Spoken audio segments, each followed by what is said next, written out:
What's up, guys? Welcome to Noah Dawson HVAC Productions. Today we're going to be filming the 2024 York LX series air conditioner and trying to get a startup shutdown of it, so let's go to there. It is currently running. Looks like it just turned on. I don't think it did, but now we're just going to try to get a startup shutdown. Here we go.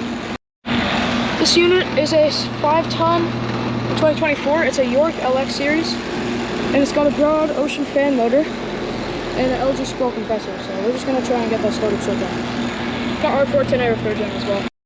Remember, it also has a low ambient kit, so the fan turns on and off, so yeah.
Alright, it just started up.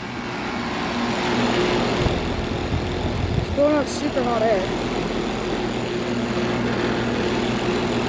So yeah, high side is getting already warm, suction line is really cold. You can't tell it's sweaty because it's a new unit, but yes. Okay, so that was the startup shutdown of the 2024 5-ton York LX series air conditioner, LG small compressor, and a broad ocean fan motor with the low ambient kit, as you can see. So yeah, thank you guys for watching, and I'll see you guys next time. Peace out.